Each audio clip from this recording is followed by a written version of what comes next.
What if I told you? The President of the United States was murdered in a theater, while laughing. It sounds like something out of a dark thriller, but this is no fiction. This is a true story that changed the course of American history forever. Imagine the leader of a nation finally seeing the end of a brutal civil war, stepping out for a rare night of relaxation, only to meet his fate in front of a crowd, in a place meant for joy and entertainment. This is the shocking story of Abraham Lincoln's assassination. A tale of hope, betrayal, and tragedy that would leave a scar on the soul of a nation. Lincoln, the 16th President of the United States, was a symbol of unity and freedom, having just led the country through its bloodiest conflict, the Civil War.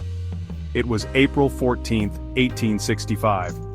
Just 5 days after the Civil War ended, America was breathing a sigh of relief. The streets of Washington, D.C. were alive with celebration. People hugged in the streets, soldiers returned home, and the air was thick with hope for a new beginning. For the first time in years, the nation felt a sense of peace. President Lincoln decided to celebrate with a night at Ford's Theater in Washington, D.C.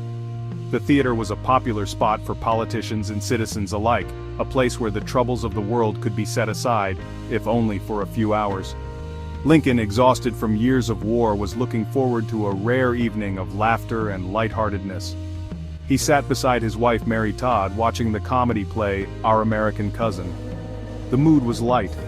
The couple was joined by Major Henry Rathbone and his fiancée Clara Harris, close friends of the Lincolns.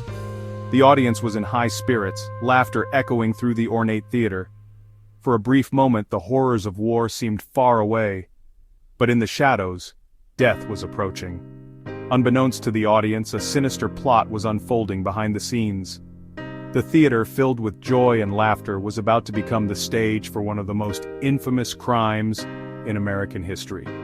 Enter John Wilkes Booth, a famous actor and a secret Confederate sympathizer.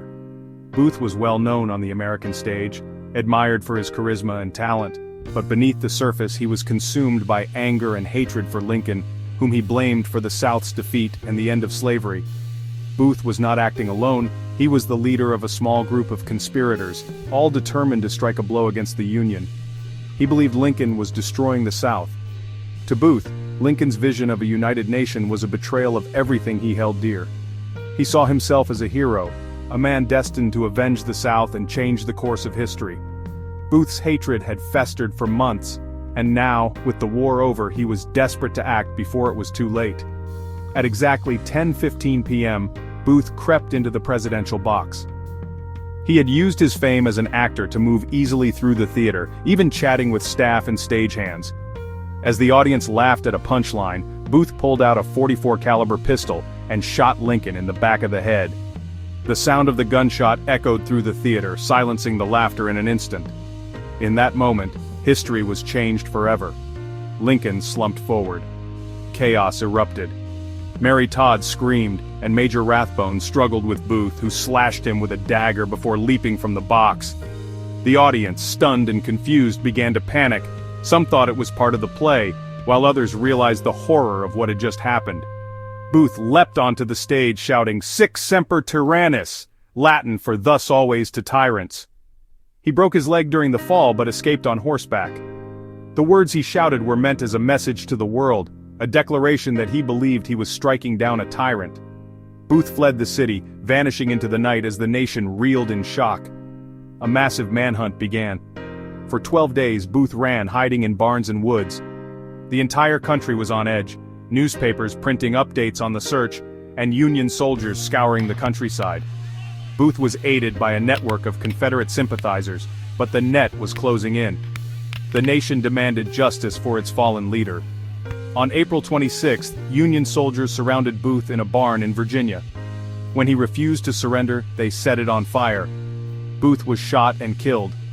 His dramatic end marked the conclusion of one of the most intense manhunts in American history. The conspirators who helped him were soon captured and brought to justice, but the wounds left by Lincoln's death would take generations to heal. Lincoln died the next morning, April 15th, becoming the first U.S. president ever assassinated. He passed away in a small boarding house across the street from Ford's Theater, surrounded by friends, family, and government officials. The news spread quickly, plunging the nation into mourning. Bells tolled in cities and towns across America, and people wept openly in the streets. America mourned deeply. But his death only made his legend stronger. Lincoln became a martyr for freedom and unity, his legacy inspiring generations to come. His funeral procession stretched for miles, as thousands lined the streets to pay their respects. The tragedy of his assassination only deepened the nation's resolve to heal and move forward. The assassination of Abraham Lincoln remains one of the most shocking and significant events in American history, a reminder of how fragile peace can be, and how the actions of one person can alter the fate of a nation. Want to work from home and earn money using AI tools? Check out the link in the description to learn more.